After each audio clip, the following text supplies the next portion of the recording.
नमस्कार दोस्तों, मैं आपका चौधरी ओमकार सिंह आप सभी लोगों को अपने YouTube चैनल पर आमंत्रित करता हूं और आपका हार्दिक अभिनंदन करता हूं। दोस्तों,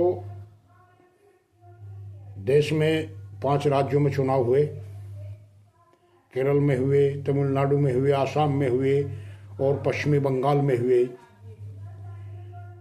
लेकिन YouTube और हर उस प्लेटफार्म पर जो सोशल मीडिया से जुड़ा हुआ है, पश्चिमी बंगाल ममता बनर्जी, यही चला हुआ ट्रेंड। कल बक्से खुलेंगे, देखते हैं कल क्या होता है। ममता बनर्जी वापस आती है या भारतीय जनता पार्टी सरकार बनाती है, ये कल पता लग जाएगा।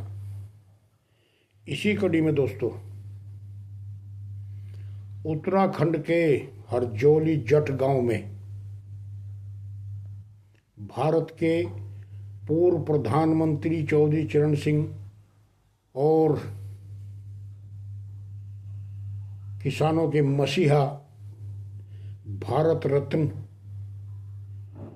चौधरी चरण सिंह की मूर्ति गांव हरजोली में लगी और उनका अनावरण करने के लिए राष्ट्रीय लोकदल के अध्यक्ष चौधरी जयंत सिंह कल उत्तराखंड के मंगलौर विधानसभा के गांव हरजोली में गए और उनका इस मिनी छपरोली में, ये मिनी छपरोली है, बहुत ज़बरदस्त स्वागत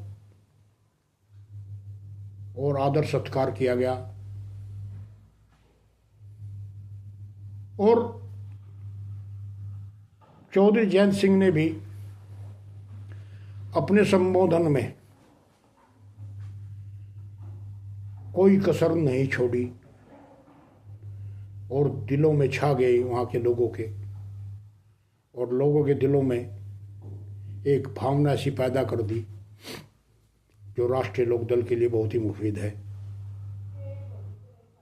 और उत्तर प्रदेश में के बाद अब उत्तराखंड में भी लगता है कि राष्ट्रीय लोकदल पुनः एक बार अपनी छाप छोड़ने की स्थिति में आ ही गया है लगभग।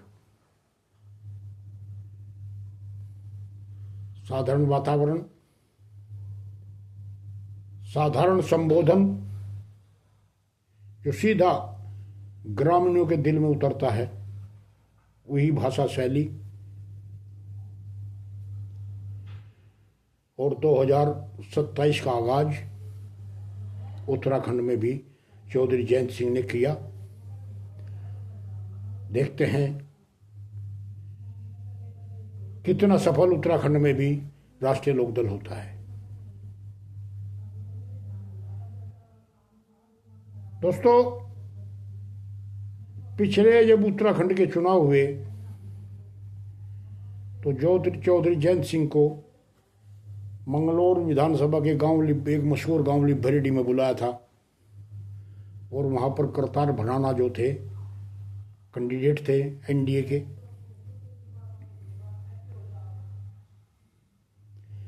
तब इतना असर वहां पर हुआ था कि वहां का जाट समाज एक सूत्र में पिरो गए थे जयंत सिंह, और मात्र 400 वोटों के अंतर से विधानसभा अवतार सिंह भडाना हार गए, जो कि एक रिकॉर्ड है कि पहली बार मंगलौर में एक हिंदू विधायक बनते बनते चूक गया। उसमें भी थोड़ी कुछ लोगों की कमी की वजह से ही ये काम हुआ, लेकिन चौधरी जयंत सिंह जिस आशा के साथ वहाँ गए थे वो उन्होंने पूर्णतः एक मुश्त कर दिया। अब मंगलौर क्षेत्र के हरजोली जट गांव में चौधरी साहब एनडीए की वोट मांगने नहीं गए, वो अपना आधार, जो उनका खोया हुआ आधार था, उसे पुनः प्राप्त करने के लिए प्रयासरत हैं। और लगता है इस प्रयास में मैं काफ़ी सफल भी होंगे। दोस्तों, पहले राष्ट्रीय लोकदल के जो वोट थे वे ज़्यादातर मुसलमान भी उन्हीं के वोट थे, लेकिन अब स्थिति बदल गई और बदली हुई स्थिति में राष्ट्रीय लोकदल को पुनः विचार करने की एक सोचना पड़ा और उन्होंने जो मजगर बनाया था उसकी जगह दूसरा जनता से जुड़े हुए लोगों को अपने पाले में लेने के लिए थोड़ी रणनीति बदलनी पड़ी। और उस रणनीति में कितने कामयाब होंगे ये 2000 का आने वाला 27 का चुनाव बताएगा। लेकिन जयंत चौधरी ने जब स्पीच दी तो सबको लगा कि ये जयंत चौधरी नहीं, चौधरी चरण सिंह स्पीच दे रहा है। वही हथकंडे, वही मापदंड, वही संबोधन, वही लोगों के दिल में उतरने की जो छवि है वो फिलहाल चौधरी चरण सिंह की छवि जयंत सिंह में दिखती है। और वहाँ का आम वोटर, आम किसान, आम मजदूर इस छवि को चौधरी चरण सिंह की छवि के रूप में ले रहा है। और ये राष्ट्रीय लोकदल के लिए बहुत ही फायदे का सौदा है। इस कम समय में चौधरी जयंत सिंह ने जो भी फैसले लिए वो बहुत ही सोच समझकर और आगे का विचार करके फैसले लिए। और उन फैसलों में सही साबित हो रहे हैं और पार्टी के लिए भी एक अच्छी बात है। लेकिन दोस्तों, मेहनत और लगन जो उनमें दिखाई देती है वही कार्यकर्ताओं में भी दिखाई देनी चाहिए, तभी जाकर काम होगा। और कार्यकर्ता राष्ट्रीय लोकदल के हताश नहीं, निराश नहीं, हर तरह से प्रस्तुत हैं पार्टी के लिए। यही सबसे बड़ी बात है।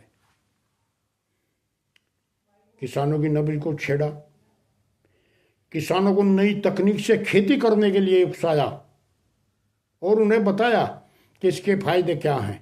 बागवानी की बात समझाई और खेती में किस किस तरह के आधुनिकीकरण, जो फिलहाल आधुनिकीकरण खेती के लिए हो रहा है उसके बारे में, फसलों के बारे में बताया। जैसे चौधरी चरण सिंह बताया करते थे कि धीरे धीरे फसलों को बदलें और उस फसल को भी देखें जो अपना भाव और फायदे का सौदा साबित हो। ये नहीं कि एक चीज़ एक बार किसान ने बोल दी सबने वही बोली। ये इस बारे में काफ़ी विस्तार से उन्होंने अपने विचार रखे और जो किसानों को पसंद भी आए। कौशल विकास मंत्रालय के द्वारा युवकों को लुभाने का जो कार्य चौधरी जयंत सिंह कर रहे हैं वो सराहनीय है। और उसी से जयंत सिंह के साथ युवा वर्ग जुड़ रहा है और जो राष्ट्रीय लोकदल की एक मजबूत नींव है। देखते हैं, आगाज तो चौधरी साहब ने कर दिया, वहाँ की जनता क्या मैसेज देती है ये आने वाला वक्त बताएगा।